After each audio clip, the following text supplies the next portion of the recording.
Is this COVID pandemic making you like, are you sick of it as well? I don't know where you live, but here in Israel, it's like everyone is falling like flies. My son has been sick. My daughter was in bed for a week. My neighbor had to call an ambulance. She was feeling so poorly. Thank God she's okay. I mean, like, my best friend is sick. Everybody's getting sick. Everybody, everybody. And it's been 2 years. I don't know about you guys, but I am so sick of this. It used to be before I started living a sugar-free life. This is exactly the type of thing that would send me straight to that bucket of Ben and Jerry's or like that bag of Doritos or for whatever it was. Um, a lot of people, when they feel stress, they also crave what I call crappy carbs, right? These sugary, starchy, hyper processed foods. There's a lot of fear of unknown now, and there's a lot of stress and things that are completely outside our control, what sometimes for some people can make you want to eat even more. So, I would like to talk about some alternatives that are not food related. One of the things that I teach in my program, GPS to Sugar Free, is how important it is, even critical, to develop ways that to cope with stress, with fear, with disappointment that are not food related.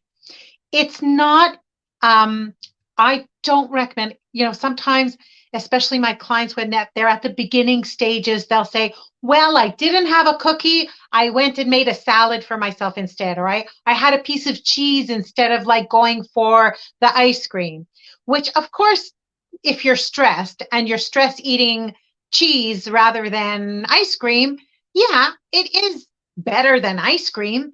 But actually, what we really want in food freedom, what we really want when we live sugar free, is is to find alternatives that are not food related.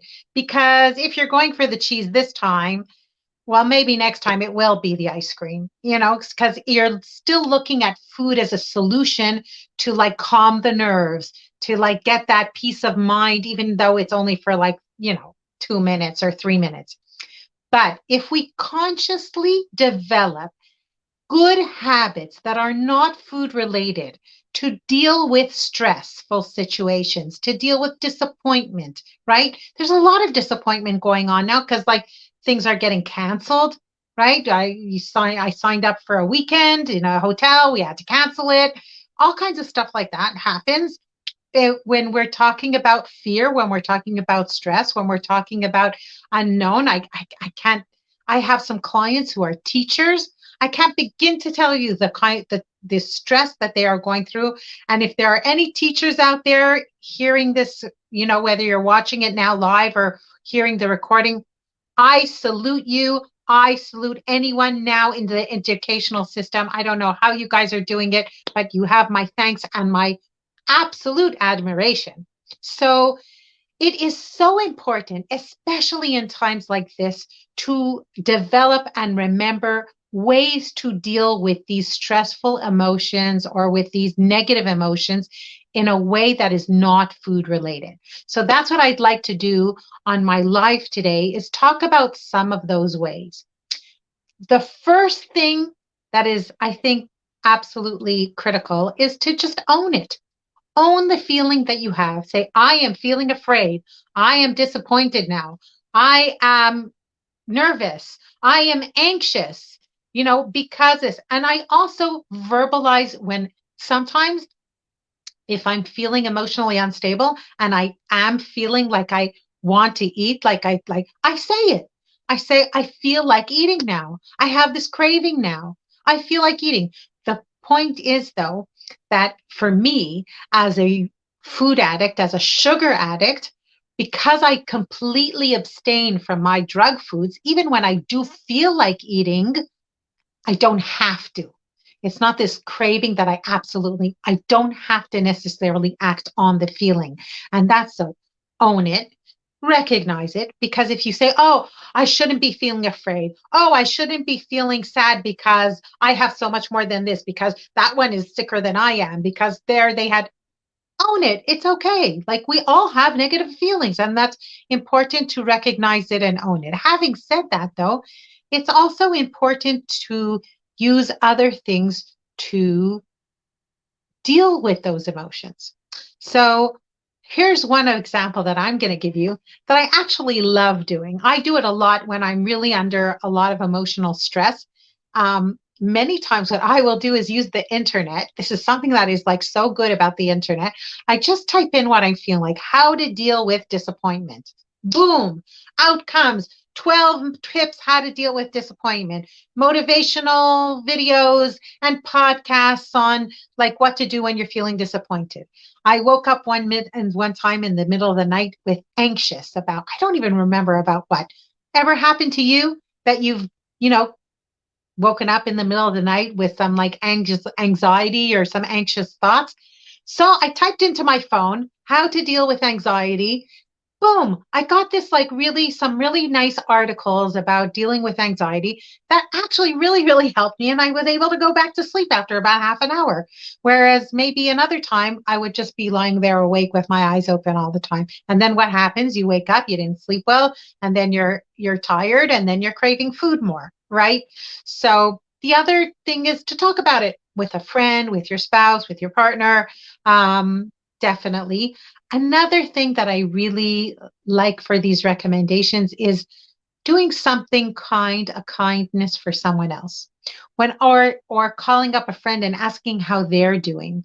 A lot of times when I go out of that self-centered mode about like, this, like I call it the washing machine on spin about what I'm feeling, and just concentrate on somebody else and doing a kind deed for someone, even like just putting some money in charity makes me feel better. It makes my mood better. Those are definitely things. And the other thing is also, it's always important to remember that these hard times, these difficult times are also opportunities. They're opportunities to learn about ourselves. And I can absolutely say from my own personal experience that the biggest crises that I've had in my life have also pushed me forward the most. Does that mean I'm happy they happened? Not necessarily. I don't want to not necessarily wish on somebody these like huge crises that I went through, if it's with one of my children or with my marriage or with my job or with money or whatever it is. We all go through crises. I'm not saying that it's a good thing to go through crises, but it is an opportunity. If you use that crisis, if you use that negative period as an opportunity to move forward, right? To go out of our comfort zone and move forward, or at least use it as an opportunity. What do I have to learn on myself? Then it hasn't been for waste. So this is definitely something that I like to do. And also, a very important thing is to think about if there is something small that I can do to move forward. It doesn't have to be something big. I want to give the example now with this COVID pandemic, okay? Because sometimes, we think about that there's nothing I can do. But maybe there is. If I'm really feeling a lot of fear, can I take a small step towards, dealing with that fear? Rather, that's not food, right? Now, I want to talk about this stress eating because I actually think it's important to differentiate between stress eating and emotional eating. I do not define them as the same thing. Emotional eating is people who have a very hard time dealing with emotions in their life. It's many times it'll be people who have suffered past trauma, or people, but these are people who, in general, are having a lot of trouble dealing with emotions in their life. And then they use the food, right, as a not very healthy way of dealing with their emotions or like calming them. Stress eating is something else. Stress eating is when I'm feeling stress. Everybody feels stress at some point, whether they're emotionally stable or unstable. They deal fantastic with emotions or they deal terrible with their emotions, right? People with emotional eating, when they go through therapy and learn good ways to deal with their emotions, many, many times their harmful eating habits will also get better. These are also most of the times, like, for example, eating disorders, right? People who are anorexic, bulimic, um, many times when they go through good intense therapy that is like pointed towards that eating disorder, it will help their eating behaviors. Whereas stress eating, it's more like, the smoker who goes to have a cigarette, right? When they're feeling stress. Do we call them an emotional smoker? No, we say they're addicted to nicotine, and we know that nicotine changes the way you feel. And so when they're feeling stressed, their automatic reaction is to go and light a cigarette because it's going to calm them down a little. Same thing with the sugary, starchy, hyperprocessed foods. These foods change the way we feel. They work in the brain in the same places and in the same way as other addictive substances like nicotine, alcohol, and drugs, right? So they change our mood. They change the way we feel. And if they change the way we feel, then when we're somebody who's stressed out, who really, is attracted to that change of feeling that they get when they eat food, the automatic parts of their brain are going to say, oh, we're stressed. Let's eat something. It's going to help. So there is a difference between emotional eating and stress eating. Not every stress eating is emotional eating. Yes, we are eating to calm feelings, but it's not quite the same. The same way we wouldn't call it emotional smoking. We would call it stress smoking, right? You smoke if you're stressed. And absolutely, these crappy carbs, these sugary, starchy, hyper-processed foods is the new tobacco, right? So a lot of people will go to them when they're stressed. And by the way, the food companies actually promote that, right? On all the television shows we see now, all the depressed girls in all those like chick flicks are going for like the ice cream and the chips and stuff like that for eating. It's not by chance that that happens. So, here have been some good tips. And please, if you are listening to this, whether it be in the live or in the recording, and I do see, so if you're in the live or in the recording, why don't you share some good ideas, if you have some good ideas, how to deal with stress or fear of unknown that are not food related and have helped you? Well, please share it in the comments below so that we can all get some good ideas together. And if you like this video, well, then like it, share it. Let's get the word out how important it is to use healthy and efficient alternatives to dealing with stress that are not chocolate and ice cream and things that just make us fat and sick and addicted and just wanting more.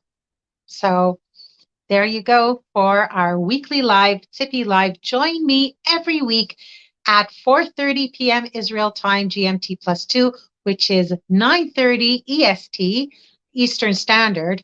I am here every single week live on Facebook on my page, GPS, Zippi Leaf Ned, GPS to Sugar Free. You can catch it in my YouTube later. And if you sign up to my newsletter, which is in the comments below, then you can get the recording of Zippi Live every single week straight into your inbox. Have a wonderful afternoon and a great evening. This too shall pass. Bye-bye.